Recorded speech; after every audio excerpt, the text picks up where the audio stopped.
Segunda de Reyes, capítulo 4, versículo 8, empieza. Aconteció también que un día pasaba Eliseo por Sunem, y había ahí una mujer importante que le invitaba insistentemente a que comiese, y cuando él pasaba por ahí, venía a la casa a comer. Y ella dijo a su marido: he aquí ahora, yo entiendo que este siempre pasa por nuestra casa. Este que siempre pasa por nuestra casa es un varón santo de Dios. Yo te ruego que hagamos un pequeño aposento de paredes y pongamos ahí cama, mesa, silla y candelero, para que cuando él viniere, nosotros se quede con él. Y aconteció que un día vino él por ahí y se quedó en aquel aposento y ahí durmió. Entonces le dijo a Giezi su criado: llama a esta sunamita. Y cuando la llamó, vino ella delante de él. Dijo él entonces a Giezi: dile, he aquí, tú has estado solícita para nosotros, con todo este esmero. ¿Qué quieres que haga por ti? ¿Necesitas que hable por ti al rey o al general del ejército? Y ella respondió: yo habito en medio de mi pueblo. Y él le dijo: ¿qué pues haremos por ella? Y Giezi respondió: he aquí que ella no tiene hijo y su marido es viejo. Dijo entonces: llámala. Y él la llamó y ella se paró a la puerta. Y él le dijo: el año que viene, por este tiempo, abrazarás un niño. Y ella dijo: no, señor mío, varón de Dios, no hagas esta burla de tu sierva. Mas la mujer concibió y dio a luz un hijo el año siguiente, en el tiempo que Eliseo le había dicho. Nos vamos a detener ahí. Yo quiero que usted lea esta historia, el resto de esta historia, en su casa, y vea cómo Dios siguió trabajando en la vida de esta mujer. ¿Cómo es que Dios trabaja en nuestras vidas?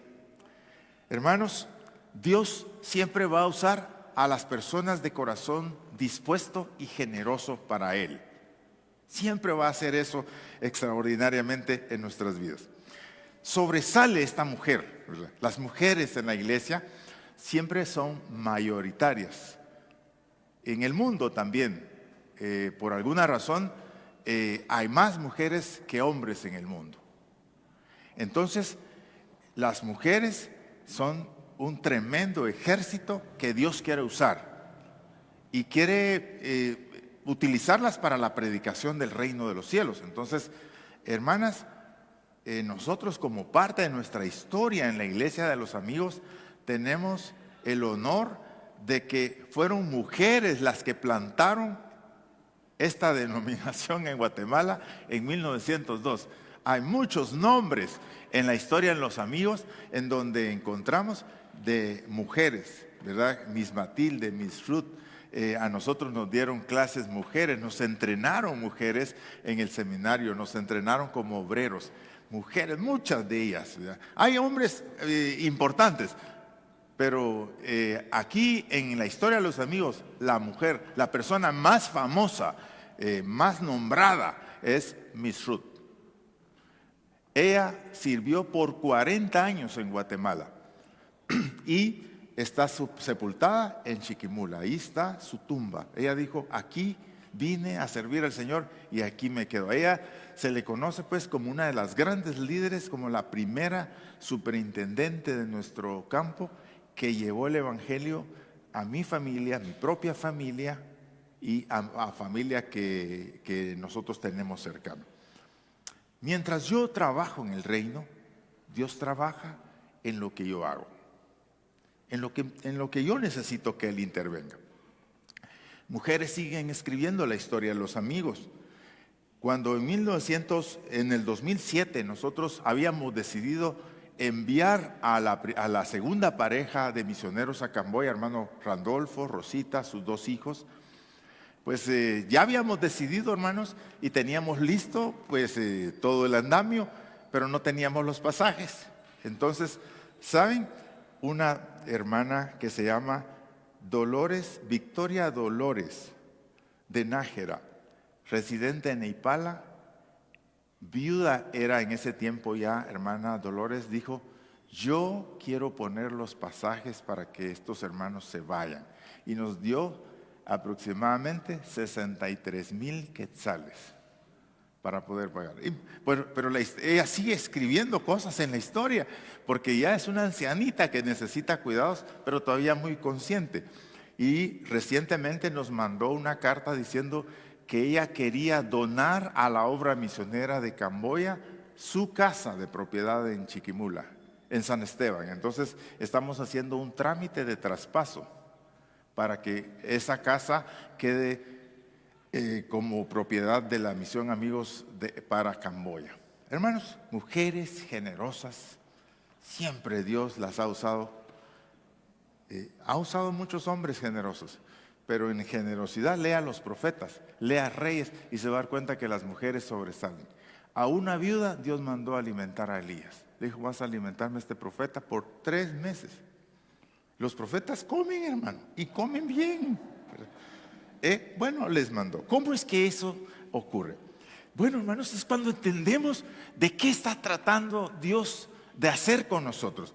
Y hemos estado diciendo que somos llamados a servir en la obra de Dios, ¿verdad? Ya entendiendo la obra de Dios como todo lo que se hace para el Señor. De 2 maneras. En primer lugar, el llamado que Dios nos ha hecho a participar de su iglesia es un llamado a meternos en la obra que Él está tratando de hacer, de salvar a todas las naciones de la tierra. Entonces, Dios nos ha llamado a nosotros a ser parte de su iglesia, su cuerpo, y con su cuerpo Él está llevando al mundo la evangelización. Hemos hablado que la iglesia es el instrumento de Dios, la iglesia es el pueblo de Dios y es el pueblo que Dios escogió para trasladar y llevar las virtudes a aquellos que están todavía en tinieblas. Pero Dios hace llamados específicos también. Dentro de la iglesia, Dios llama a personas específicas, ¿verdad? En las que Él va a usar para una tarea especial. Y a estos llamamos pastores, misioneros, que Dios nos ha llamado a nosotros. Y no nos ha llamado, hermanos, porque nosotros no teníamos nada que hacer en el mundo. Dios nos llamó para que dejásemos ese trabajo que hacíamos normalmente para dedicarnos a trabajar en la obra del Señor. Eso pasó conmigo, eso pasó con Juancas, eso está pasando con Andrés, los que estamos acá, está pasando con los obreros, pero también con los misioneros. Jehová fue el que eligió a Eliseo. Fíjese que cuando Elías está casi diciéndole al Señor, Señor, yo no soy mejor que nadie de mis familiares, mejor, ¿por qué no me llevas ya? Esto está insoportable. El Señor le dijo, no te puedes ir todavía porque vos todavía tenés trabajo que hacer.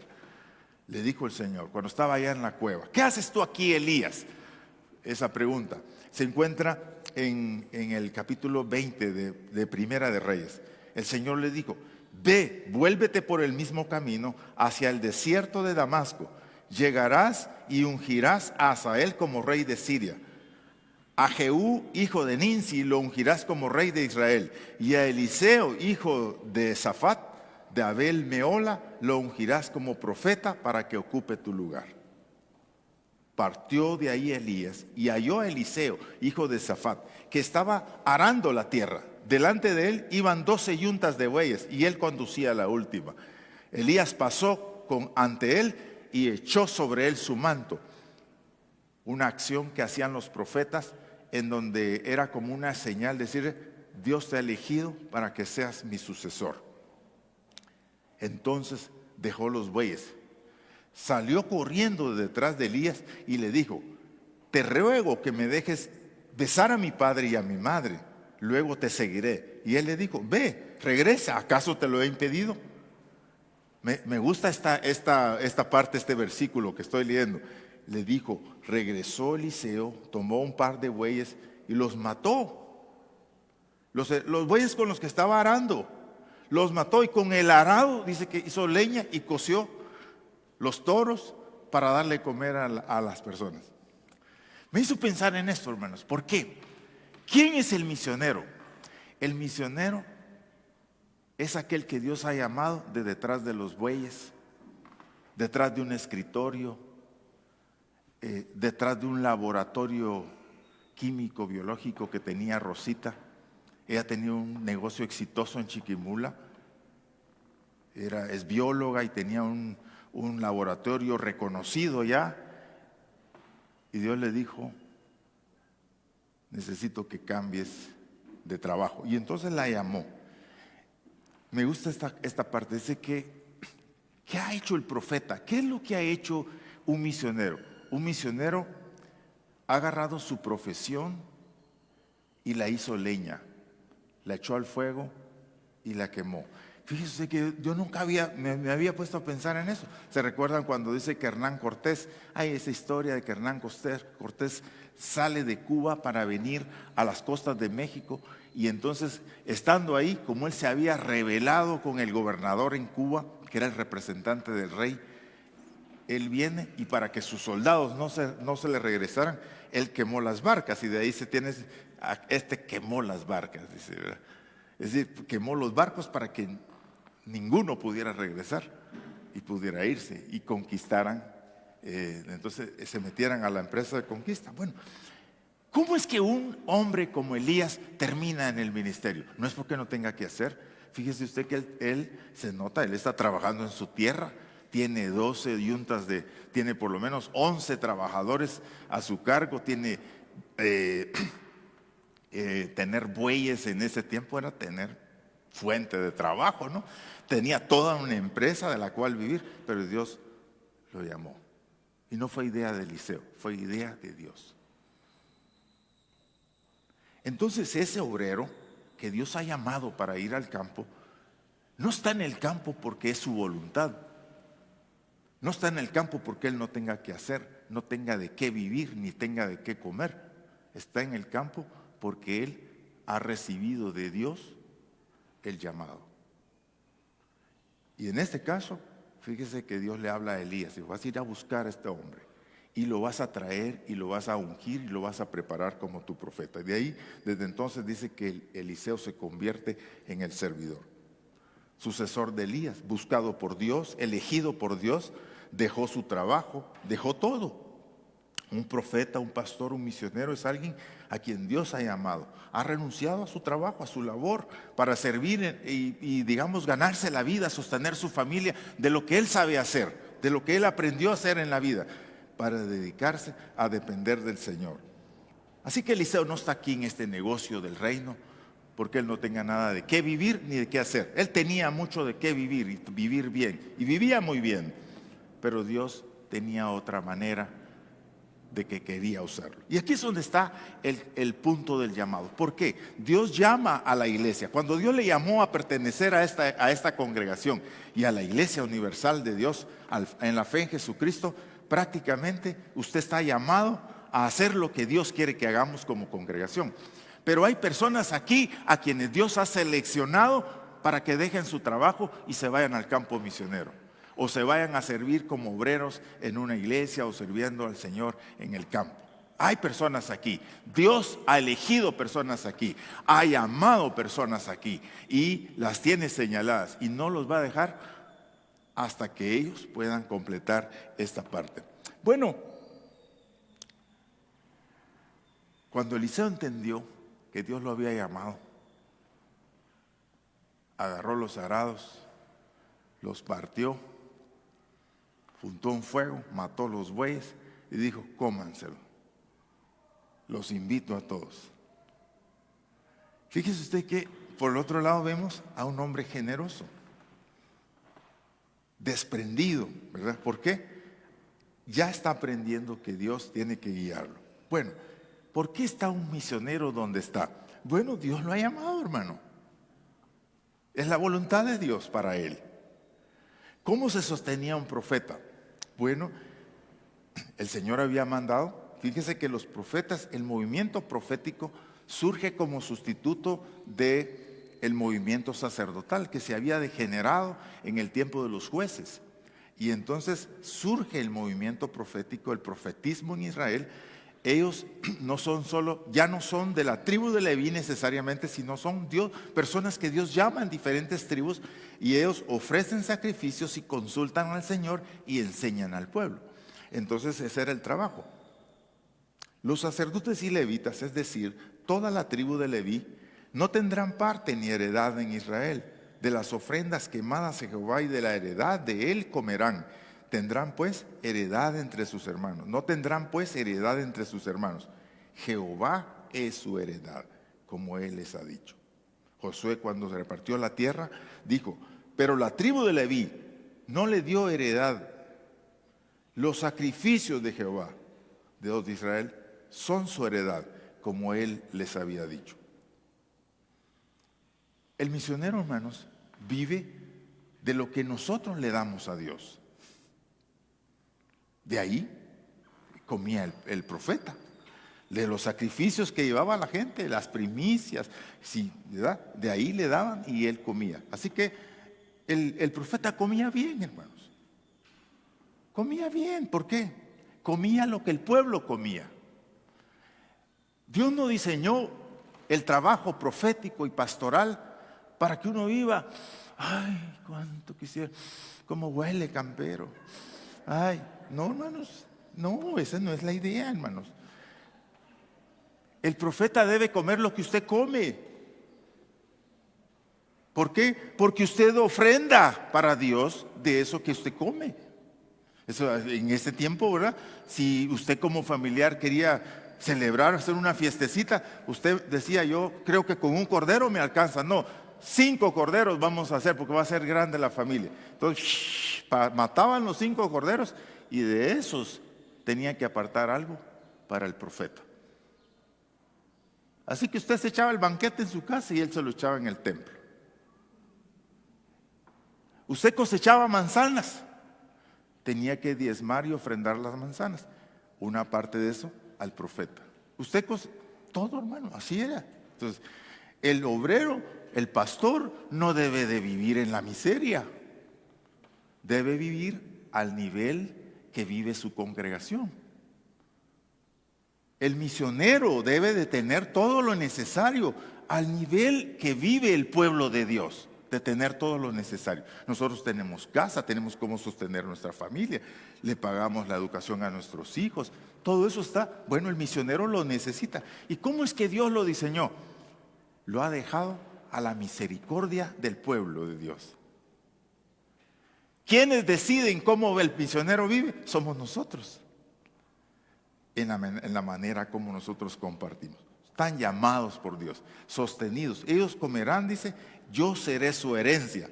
Esa palabra siempre me ha gustado mucho y me ha aferrado al Señor. Le digo: Señor, tú eres mi herencia y la herencia de mi familia y de mis hijos.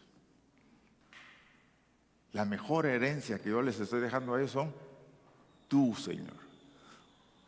Nada más y nada menos, ¿verdad? Ahora, fíjese usted que el profeta Dios lo ha llamado. Él no puede ya no trabaja. ¿Por qué? Porque dice, bueno, tenemos el caso de Jeremías. Dice que Jeremías dijo: no predico más. No predico más. Porque el llamado a Jeremías fue algo dificilón, ¿verdad? Aparte que estuvo en un tiempo de hambre, lo metieron en un pozo, lo metían en un cepo, y el Señor le decía: ahorita te van a soltar del cepo y te vas a ir a predicar otra vez al templo. De vuelta al cepo. Y nada que horas, 3 días, 4 días, ¿verdad? Bueno, el día de Jeremías dice: no, yo no soporto más. Traté de resistirlo. Dice: yo dije, no predico más, porque cada vez que predico amenazas de muerte, turbación por todas partes. Dijo: me propuse en mi corazón no predicar. Pero ¿qué pasó? Dice: había como un fuego dentro de mí que quemaba mis huesos y no pude resistirle. Es que el profeta tiene un compromiso con Dios. Y si se afloja, Dios aprieta. Y el profeta no puede decir: es que no me sostienen. No puede decir eso. Porque cuando él dice eso, el Señor le dice: yo soy tu herencia, yo soy tu provisión. ¿Qué está pasando con vos? Entonces nos somete en una situación así, ¿verdad? Dios trabaja con el profeta. Pero mientras Dios trabaja con el profeta para sostenerlo, Dios trabaja con su pueblo. Y eso es lo que vemos en esta historia. Fíjese usted que la historia es un reflejo de la generosidad. ¿Quién maneja la plata en su casa? ¿Su esposa o usted? Bueno, debe ser el que mejor administra, ¿verdad? Entonces, bueno, hágalo bien. Ahora bien, ¿quién es el más generoso en su casa? ¿Sus hijos, su esposa o su esposo? Bueno, es una pregunta que les está haciendo. Solo pregúntense, ¿quién piensa en la obra del Señor en su casa? ¿Quién piensa en el profeta en su casa? Pues es una pregunta que le hago, porque fíjense que aquí es la señora de la casa. Aconteció también, dice en el versículo 8, aquí en la historia de la Primera Reyes, aconteció también que un día pasaba Eliseo por Sunem y una mujer importante que ahí vivía le invitó insistentemente, dice. Insistentemente. No sé cómo será eso, ¿verdad? Usted dice, no, usted no pasa esta semana sin que venga a comer a mi casa. Venga a mi casa, ahí tengo yo. Bueno, no sé cómo sería esa. Le invitó insistentemente que se quedara a comer. Cuando él pasaba por ahí, venía a la casa de ella a comer. Entonces la mujer dijo a su marido, mira, yo sé que siempre pasa por nuestra casa, es un santo hombre de Dios. Te ruego que hagamos un pequeño aposento de paredes. Pongamos ahí una cama, una mesa, una silla y un candelero, una computadora, su wifi, su teléfono, ¿verdad? Su pequeña refri, todo. ¿Por qué? Era lo que había que hacer, hermanos. ¿Cuánto cuesta construir un apartamento? Yo me imagino a ese hombre, dijo, pero ya te pusiste a pensar cuánto cuesta hacer un cuarto con todas esas cosas. ¿Cuánto costaría? ¿Verdad? Estamos hablando de algo bien hecho, hermanos, bien chilerito, bien bonito. ¿Verdad? No, como dicen los hermanos, envíenos una ofrenda, hermanos, porque estamos construyendo una galera. Ay, Dios, digo yo, ¿cómo empiezan estos pidiendo pisto para...? Estamos hablando de los obreros. Estamos ahora, hermanos, construyendo una galera. ¿Qué se entiende una galera? Es un techo, hermanos. Es un techo. Completamente. Bueno, dice, no, construyamos una habitación. Y cuando esta mujer pensó en algo bueno. Porque así tiene que ser la obra de Dios. Pensemos en lo mejor que podemos ofrecerle a Dios, hermanos. ¿Por qué? Porque el obrero es digno de su salario. El obrero hay que amarlo y cuidarlo y apreciarlo. Y entonces esta mujer dijo, si él viene aquí, él debe saber que aquí debe haber un lugar. Así que construyeron un cuarto con todas esas condiciones. Cada quien aquí tendría calidades distintas para construir, estoy seguro. Si a usted le tocara diseñar un cuartito, usted buscaría que eso quedara completamente bonito y bien adaptado, todo lo que necesitaba. Pues dice que la próxima vez que llegó ahí, llegó el profeta y le abrieron su cuarto. ¡Wow! Aquí descansará. Y no está solo, tiene a Giesi, ya dos profetas comen bien, comen más. ¿Cómo es que se sostiene la obra de Dios? Se sostiene con personas como esta mujer, que tienen ese corazón. Fíjese que esta familia sobresale aquí, la que sobresale aquí es la esposa. Vivía en Sunem, Sunem estaba abajo del lago de Galilea, para que tengan una idea, en la tribu de Isaacar. Era una familia normal, trabajadora, que en el correr del tiempo tenían sus posesiones. Pues yo creo que tenían una granja, porque leemos la historia, dice que su hijo fue a buscar a su papá al trabajo. Tenían una familia, tenían una casa, tenían todo lo que se requería y un gran corazón para la obra de Dios. Ya les comento, hermana Dolores Victoria, de la iglesia Amigos en Ipala, nos donó hace 14 años, hermanos, era plata, 65,000 quetzales. Y ahora nos está donando una casa.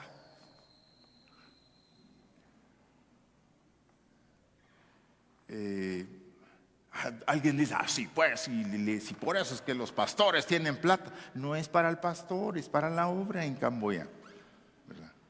Mi idea, yo le decía al director, le decía, mire, de esa donación, ¿por qué no hacemos un albergue para que los misioneros en su ancianidad puedan quedarse ahí? O pastores, ¿verdad? Hacer un albergue, un asilo de ancianos para los obreros al final de su vida, ¿verdad? Eso es una de las ideas que se tiene. Pero fíjese que yo observo aquí en este texto que ambos tenían una necesidad. No manifiesta, ninguno de ellos dice, yo vengo aquí porque mira, yo veo que tú tienes posesiones, ¿por qué no me haces el favor de construir un espacito ahí para quedarme, verdad? No, Eliseo no busca eso. ¿Por qué? El obrero, hermano, no está buscando plata. El obrero busca hacer la obra de Dios. Entonces, cuando animamos a que la gente participe, se involucre, diezme, ofrenda, no es que nosotros queremos más plata. Si a nosotros nos tienen un tope los hermanos, un límite. Aunque entre más dinero, nosotros estamos con lo mismo. ¿Ya? No es para nosotros, es para la obra de Dios. Y queremos que las personas prosperen. Pero ahí en medio de esa familia, que esa familia tenía todo lo que necesitaba aparentemente. Pero fíjese que estando ahí en esa casa, Eliseo y Giesi comienzan a conversar y dicen, ¿qué podemos hacer por esta señora que ha sido tan noble con nosotros? Y la llaman y le dicen, mira, ¿qué podemos hacer por ti? Podemos hablar al rey si quieres y interceder para que, ¿verdad? Un favor del rey o con el general. Y entonces ella dice, yo habito en medio de mi pueblo. Es una expresión en el Antiguo Testamento que quiere decir, yo, profeta, tengo todo lo que necesito. Yo estoy bien. Si el profeta tenía dudas, que no se expresa aquí, dice, yo no le estoy haciendo este apartamento porque quiero algo de parte suya. Cuando damos a la obra misionera, nosotros damos para que se convierta gente que jamás vamos a volver a ver. Quizá ni nadie nos va a llegar a decir, pero quiero darle gracias por esa promesa de fe que usted me envió para sostener a su obrero. Son gente desconocida, hermanos. No vamos a verlas quizás nunca. En el cielo sí, seguramente.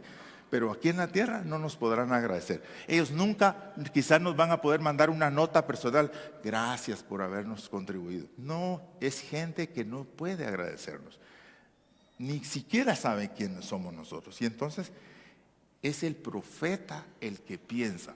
Y el profeta aquí representa a Dios. El profeta en el Antiguo Testamento era un mensajero de Dios hacia su pueblo. O sea, si Dios tenía una palabra para dar a su pueblo, usaba al profeta. Si el pueblo quería hablarle a Dios, usaba al sacerdote. ¿Ya? El sacerdote era el intermediario entre Dios y su pueblo. El profeta entre el pueblo de Dios y Dios, ¿verdad? El profeta era el mensajero de Dios que anunciaba la palabra de Jehová como si Jehová mismo la estuviera dando. Entonces esta familia tenían casa, hacienda, buen corazón, fe, amor a los profetas, pero no tenían un hijo. En el Antiguo Testamento casi eso es una tragedia en las historias familiares, no tener un hijo. Pero esta mujer no se queja de no tener hijos. Y parece que su esposo era viejo, por lo que dice Giesi. Así que habían perdido la esperanza de tener un hijo. Dios resuelve las necesidades de ambos, fíjese. Usa a la señora para proveerle albergue al profeta y cómodamente, ¿verdad? Que esté bien en sus viajes itinerantes. Pero usa al profeta para suplir una necesidad que ni siquiera ella manifestó, sino era un anhelo en lo más profundo de su ser. Eso es lo que hace Dios, hermanos. Hay cosas que ni siquiera se las hemos pedido a Dios, ni las siquiera, o tal vez antes se las pedimos, pero dejamos de hacerlo, como en este caso. Ella seguramente pidió un hijo, pero después de mucho tiempo dijo, esto ya parece que es una petición que Dios no me va a dar. Bueno, pero el anhelo en el corazón estaba todavía ahí. ¿Qué anhelos tiene su vida en su interior? ¿Qué desea usted en la vida? Le pregunto yo. ¿Qué es lo que quisiera que pasara con su vida? ¿Qué anhela usted? Bueno, hermanos, Dios trabaja con los anhelos nuestros. Y Él trabaja para proveer que eso sea posible realizarlo. ¿Qué sueña usted? ¿Verdad? Bueno, aquí hay muchas cosas que nosotros soñamos, ¿no? Bueno, Dios quiere trabajar para suplir eso que hace falta en tu vida. Esta familia no tenía un hijo. Muchas de las cosas nuestras, hermanos, no caminan porque nosotros nos hemos olvidado de la obra de Dios. Miramos que los profetas no tienen dónde quedarse y nos hacemos los desatendidos. No les ayudamos, no estamos comprometidos con ellos. ¿Por qué? Pensamos, bueno, como yo tengo casa, tengo todo lo necesario. El profeta, su decisión, él decidió ser profeta, que mire qué hace. Bueno, sí hay personas así en las congregaciones, en las iglesias. Cuando nosotros llevamos aquí a Randolfo, hermanos, en junio de 1995, cuando salimos de aquí, que yo le conté, mire, no teníamos vehículo para llevar las cosas de Randolfo. Yo llamo a mi superintendente y le digo, mira vos, fíjate que no tenemos cómo transportar a los hermanos. Me dijo, ese es proyecto de ustedes, miren qué hacen. Así. Sí, hermanos, perdone, pero hasta los líderes, hay gente así. Bueno, entonces salimos con lo que teníamos y nos fuimos. Y comenzó la obra. Hay personas así en la iglesia, pero esas no son las que Dios usa. Por cierto, este brother ni en la iglesia está. Ya estaba arruinado desde hace mucho tiempo, cuando lo teníamos ahí de nuestro jefe. Bueno, hay personas así en la iglesia, pero no son esas las personas que Dios va a usar.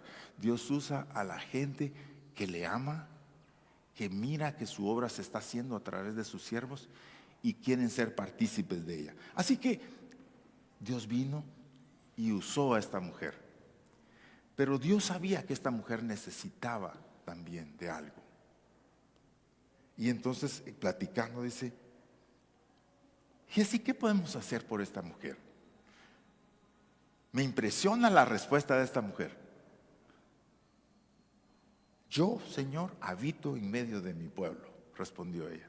Es decir, quizá, no sé, no creo que la actitud de decir, ¿y qué me podés dar a mí vos, profeta? ¿Verdad? Si vos lo único que tenés es lo que llevas puesto. Bueno, no creo que esa sea la actitud. Lo que ella le dijo fue, a mí Dios me ha bendecido. Yo vivo en el shalom de Dios y en el shalom de Dios yo tengo todo lo que necesito. ¿Verdad? Tengo una familia, tengo mi esposo, tengo lo que requiere la vida y quiero ayudar a la obra del Señor. Bueno, se quedaron preguntando ellos qué podíamos hacer y de repente Jessy dice, Señor, pero si ya no tiene hijo. Ahora, nada más estaba pidiendo un hijo el Jessy, pues es que el Jessy conocía quién era el profeta, que había visto que el profeta hacía cosas de la nada, ¿no? Entonces le dijo, Señor, ella no tiene un hijo, llámala pues, y le dijo, el próximo año estarás chineando un bebé. Cuando ella lo oye, dice, Señor, no se burle de mí, ¿verdad? No es una expresión abusiva, sino sencillamente es, usted sabe que ya esto es imposible en nuestra casa, en nuestra pareja. Pero el Señor dice, el profeta le dijo, el otro año estarás chineando un bebé. Y así pasó. Y fíjese usted que las dos historias terminan bien. Terminan el profeta cómodo en su aposento cuando él venía y ellos chineando un bebé. ¿Cuánta alegría trajo este bebé a esta casa? Ya. Porque dicen que entre más viejo uno, más le encantan los niños. ¿Es cierto, hermanos? ¿Sí es la cosa? ¿Verdad? Que uno disfruta más a los chiquitos, dicen. Pues yo todavía no he llegado ahí, pero espero llegar. Es uno de los anhelos, ¿verdad? Entonces, lo que estamos hablando, hermanos, es de que seguramente esa historia. Y me detengo aquí porque esta historia continúa. El niño se enferma un día, ya cuando el niño está mayor, va a visitar a su papá, se enferma y entonces se le muere a la mujer. Y emprende un viaje a buscar al profeta y el profeta lo resucita. Termine de leer esa historia. Dios llama al profeta porque tiene un plan para su vida, no como el que él ha planeado. No era trabajando la agricultura que Dios quería usar a Eliseo. Eliseo, por cierto, el ministerio de Eliseo solo se le asemeja el ministerio de Cristo en la cantidad de milagros y señales que hizo. Lea esa historia, hermanos. Lean la historia en Primera Reyes, Segunda y Primera Reyes. Ahí están esas historias. Y se van a dar cuenta que Eliseo hizo muchos milagros. Casi como lo que pasó en la vida de nuestro Señor Jesucristo. El punto al que quiero yo llegar es: ¿está usted trabajando en la obra del Señor? ¿Ocupado en la obra del Señor? ¿Haciendo lo que el Señor quiere?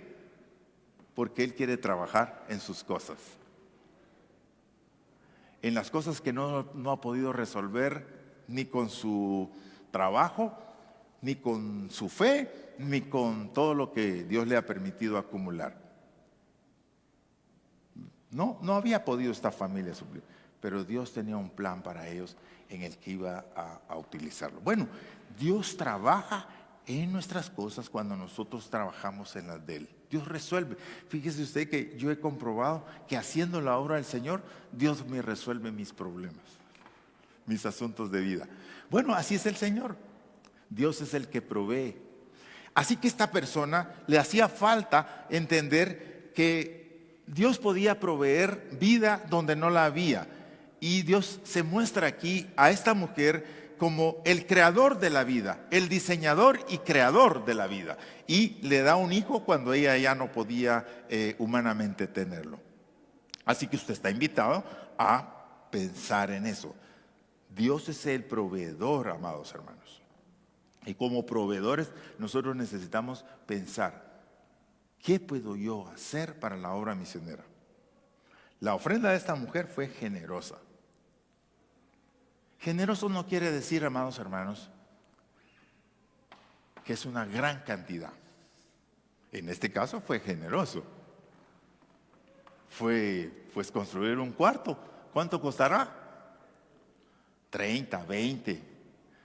Para enviar a los misioneros a Camboya, 62,000 nos costaron los 4 pasajes desde aquí hasta allá. Bueno, en un ratito decidió una hermana y se resolvió el problema que teníamos nosotros. Bueno, lo que quiero decir es, bueno, Dios no tiene límites, ¿verdad? ¿Qué es generoso para usted? Bueno, generoso, la viuda, dice la Biblia, que cuando todos daban de lo que les sobraba, daban bastante, pero de lo que les sobraba, aquella viuda sacó las únicas 2 blancas que tenían, que eran menos que 1 centavo, dicen, y las puso delante del Señor, y el Señor dijo: esta mujer ha dado más que todos los ofrendantes hoy. ¿Por qué? Porque generoso no quiere decir gran cantidad. Generosidad habla, por un lado, de fe. ¿Cómo será dar todo lo que tengo, hermanos? ¿En qué estaba pensando esta viuda? ¿Qué era cuando se trataba de ofrendar? ¿En qué pensaba la viuda? ¿En qué pensaban los ofrendantes? Dijeron: no, hombre, ¿verdad? Bueno, a mí, yo ya hice mi presupuesto, saqué todo y esto me sobra. Agarrar un poquito y lo dio. ¿En qué pensaba la viuda? Dijo. Pienso yo, no dice en qué pensaba, hermano, solo dice que agarró todo y lo puso. Yo creo que pensaba: Dios es el que me dio estas 2 blancas y yo se lo voy a devolver a Él porque Él es mi proveedor y Él es el que me cuida. Generosamente quiere decir que usted da con fe en Dios. Generosamente quiere decir fe, hermanos, en fe en Dios. Generosamente quiere decir que es sacrificial también. debe ser sacrificial, un poco sacrificial. Hermanos, si usted da lo que le sobra, dígame, debe ser sacrificial y debe ser suficiente, hermanos. ¿Ya? Suficiente para sostener la obra del Señor. Bueno, yo creo que no a todos se nos pide la misma cantidad, pero a todos se nos pide que sacrificialmente demos la misma cantidad. Hay muchas cosas en nuestras vidas que no han sido resueltas todavía. Yo tengo unos anhelos, un par de anhelos, que siempre estoy hablando con Dios y digo, no sé cómo lo vas a hacer, pero... Y no sé si yo pensaba que necesitaba que lo hiciera, pero hasta el momento no lo he hecho, pero siempre vivo pensando, ¿cómo vas a hacer eso, Señor? ¿Cómo lo vas a hacer? Bueno, mientras tanto tengo que seguir trabajando en su obra. ¿Qué está haciendo usted con su tiempo y con su dinero y con sus esfuerzos personales? Yo quiero desafiarle. Sea como esta mujer. Sea como esta mujer. Observó todo, dijo, no hombre, yo puedo hacer más por la obra de Dios que solo darle una comida a este hombre cada vez que viene. Y entonces habló con su esposo, un hombre también que se miraba que era de armas tomar, dijo, hagámoslo pues. Y lo construyeron. Qué sorpresa para Eliseo llegar la próxima vez y encontrarse con aquel apartamento, ¿no? Así que yo tengo que haber sido sorpresivo. Eliseo pasa pensando, y por eso es que en ese pensamiento es donde él dice, Señor, ¿y qué puedo hacer por esta mujer yo para agradecer? Porque sabe que uno siempre que recibe piensa que tiene que hacer algo más grande por esas personas. Recíbalo de parte de Dios. Él no tenía que hacer nada para pagarle a esa mujer, pero a veces así nos sentimos, ¿no es cierto, hermanos? Cuando alguien nos da algo generoso, nosotros decimos, las gracias, pero en la próxima vez yo quiero ser, como decir, quiero también hacer algo, ¿verdad? Para pagarle a este. Bueno, no había nada que pagar aquí, era parte de la generosidad.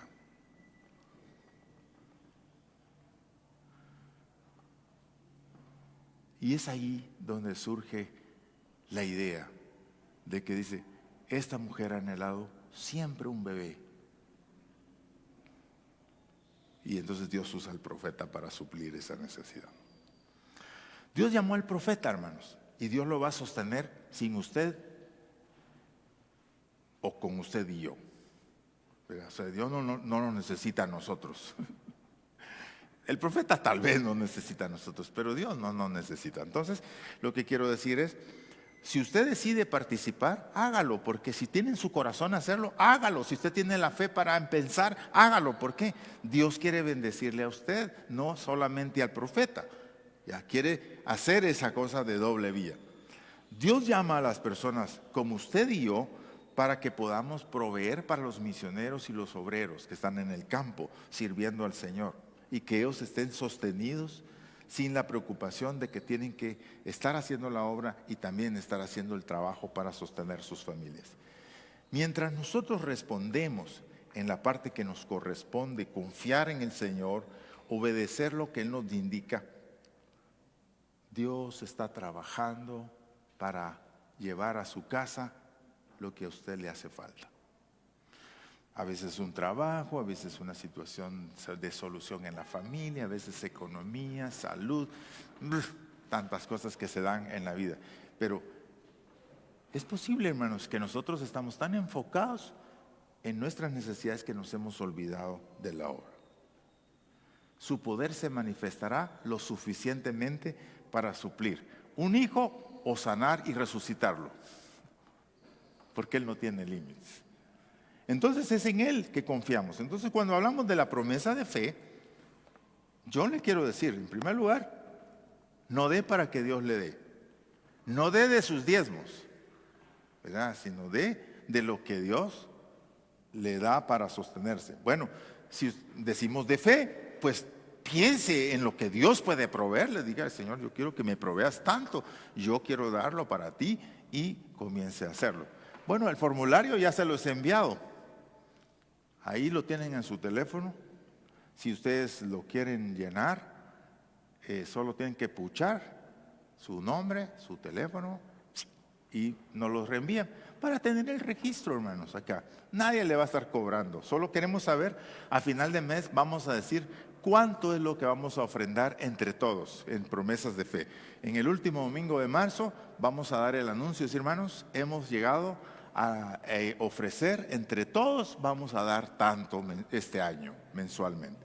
Esa es la idea de tener una meta. Bueno, quiero preguntarle esta mañana, ¿cuál es su necesidad más grande? ¿Cuál es su anhelo más profundo, más íntimo dentro de usted? ¿Qué quisiera que Dios hiciera? ¿En qué quiere usted que Dios intervenga? Esta mujer, cuando se le preguntó, dijo, Señor, yo vivo en medio de mi pueblo.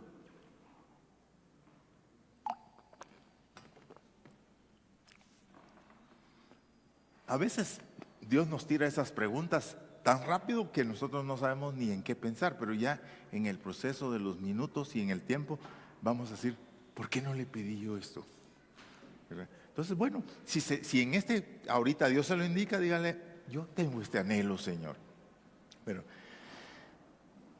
entonces pregúntese por qué no se lo está dando al Señor. ¿En qué ha estado enfocada usted? ¿Cuánto de lo que usted recibe está ofreciéndolo también a la obra? Esa es parte de ¿Hay generosidad en su corazón para la obra? Esa parte tiene que también trabajarla.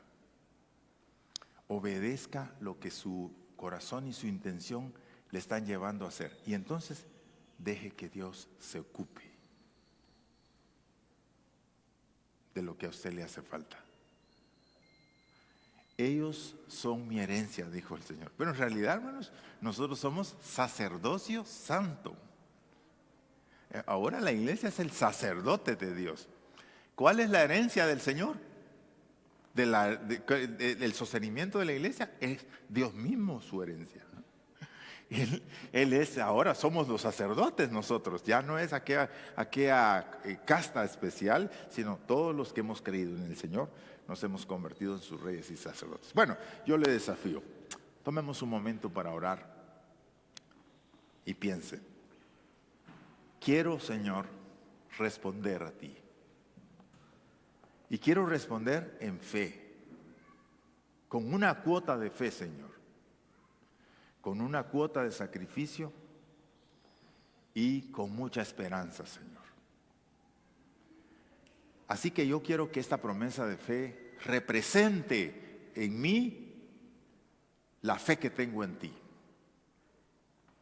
la disposición que tengo en mi corazón yo para darte más de lo que puedo darte, porque tú eres mi proveedor y te lo ofrezco, Señor, como un regalo, como una donación y como una acción de gracias. Te pido, Señor, que nos guíes para tener la cantidad que nosotros confiamos que tú nos puedes dar y que represente una cuota de fe para mí, no de lo que me sobra, Señor, sino de aquello que yo considero que es valioso. Te agradezco, Señor, te agradezco. Tú has sido generoso para mí. Ahora piense y dígale al Señor, ¿qué es lo que no ha logrado usted en la vida? Que usted siempre ha querido. Y le dice al Señor, yo no sé por qué razón me has bendecido, pero yo tengo anhelos todavía en mi vida, Señor. Yo quiero ponerlos delante de ti. Póngalos ahí delante de la mesa del Señor. Diga, Señor, yo todavía estoy esperando que hagas esto, Padre. Hazlo, dígalo, hermano. Dígaselo al Señor esta mañana, porque aquí estamos en su presencia. Diga, Señor, yo tengo este anhelo que no se me ha cumplido porque no sé, Señor, qué es lo que ha pasado, pero yo quiero decirte, yo todavía sigo esperando que ocurra. Yo te lo ruego que me lo des y que lo cumplas y que me permitas disfrutarlo como aquella mujer arrulló a su bebé y lo cuidó y lo educó para la vida. Gracias te damos por los obreros, Señor, que has levantado en medio de nosotros, por los pastores que has puesto alrededor de nosotros. Te damos gracias por los misioneros que has llamado, Señor. Los has llamado porque allá hay un pueblo que necesita escuchar y nosotros hemos sido obedientes en enviarles. Oramos que tu provisión no falte. Porque tuyo es el reino, el poder y la gloria, dice tu palabra. En el nombre de Jesús oramos esta mañana. Amén, amén, amén. Así que, amados, Dios les bendiga mucho, les amamos en el Señor. Sigamos creyendo en lo que Dios puede hacer en nuestras vidas y a través de nosotros. Saludémonos entonces a la distancia, siempre con las precauciones, y la paz del Señor sea con todos nosotros esta mañana. Amén.